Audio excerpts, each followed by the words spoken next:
নমস্কাৰ বন্ধু বান্ধৱীসকল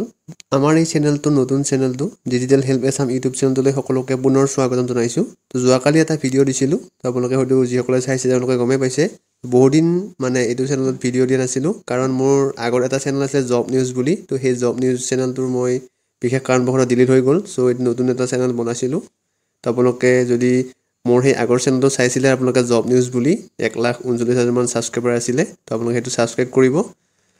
তো এটা যথেষ্ট ভাল খবৰ তো আজি অলপমান আগতে এটা নতুন ডাঙৰ ভেকেন্সি বাম্পাৰ ভেকেন্সি মুকলি হৈছে তো আমাৰ অলপ আগত মই আপোনালোকক দেখাই দিম ভেকেন্সিটো 25,000তকৈ বেছি অৰ্থাৎ 25,000 নতুন বাম্পাৰ ভেকেন্সি মুকলি হৈছে আৰু ইয়াত আপোনাৰ এপ্লাই অনলাইন কেতিয়াৰ পৰা হ'ব আৰু লাষ্ট ডেট কেতিয়া সকলোবোৰ তথ্য জনাই দিয়া হ'ব আৰু এইকেইটা পদত আপোনালোকে এপ্লাই কৰিব হ'লে মাথোৰ 10 পাছ আৰু একো কোৱালিফিকেশ্যন নালাগে মাথোৰ 10 পাছ কৰা হ'লে আপুনি এপ্লাই কৰিব পাৰিব অসমৰ ল'ৰা ছোৱালীসকলৰ কাৰণে যথেষ্ট এটা ভাল খবৰ বুলি ক'ব লাগিব কাৰণ 25,000 বাম্পাৰ ভেকেন্সি পুনৰ আপোনালোকে এপ্লাই অনলাইন কৰিব পাৰিব তো ভিডিঅ'টো ভালদৰে চাই থাকিলে সকলোবোৰ তথ্য গম পাব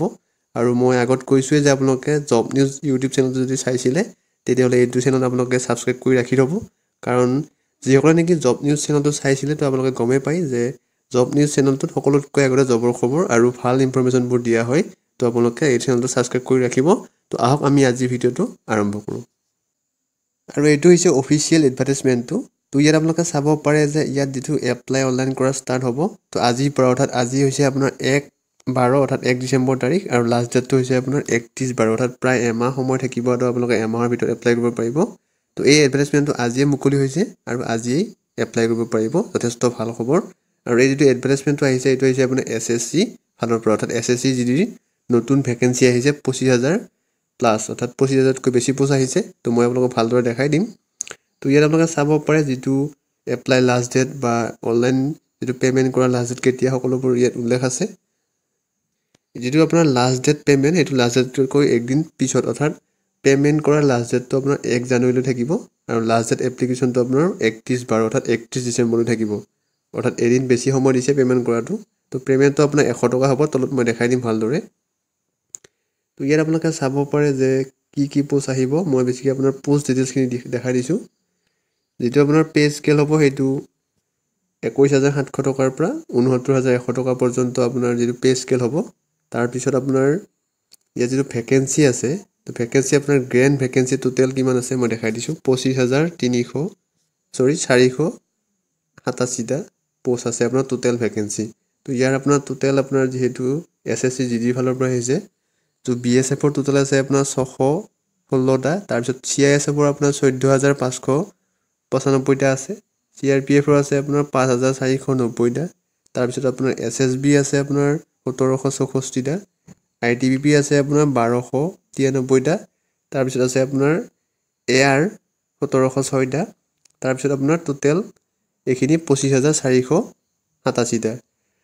তো ইয়াত আপোনাৰ টোটেল যিহেতু সকলোবোৰ গম পাইছে কিমান পোষ্ট আছে আৰু এপ্লিকেশ্যন ফিজটো 100 টকা আৰু বাকীখিনি আপোনালোকে সকলোবোৰ জানে যে এজ লিমিটটো কিমান হ'ব লাগিব 18ৰ পৰা 23 বছৰৰ ভিতৰত হ'ব লাগিব এজ লিমিট অৰ্থাৎ 18ৰ পৰা 23 বছৰ আৰু যিসকলৰ নেকি আপোনাৰ SC ST OBC কেণ্ডিডেট তো SC ST আপোনাৰ 5 বছৰ পাব তাৰপিছত OBC আপোনাৰ 3 বছৰ পাব তো এক্স ছাৰ্ভিচ মানে আপোনাৰ 3 বছৰ পৰ্যন্ত পাব তাৰপিছত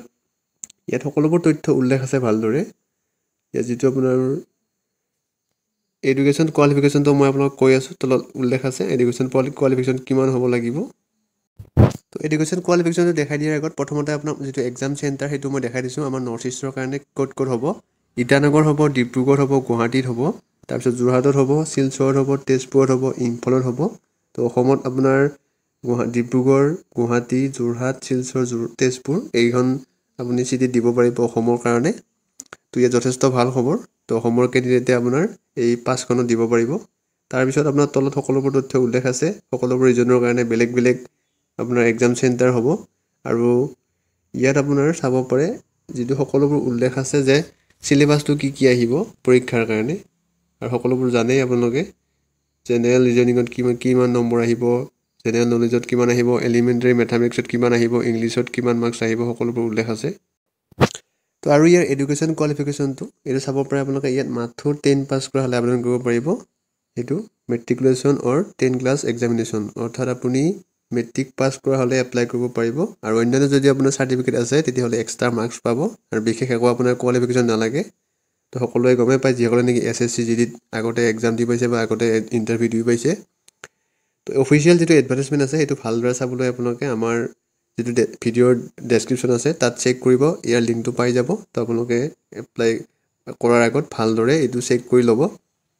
আৰু যিহেতু এপ্লাই ষ্টাৰ্ট হৈ গ'ল তো আপোনালোকে এপ্লাই কৰা ভিডিঅ'বোৰ আমাৰ চেনেলত পাব ভালদৰে তো আজি ভিডিঅ'টো এইখিনি আছিলে এইটো এটা যথেষ্ট ভাল খবৰ ধন্যবাদ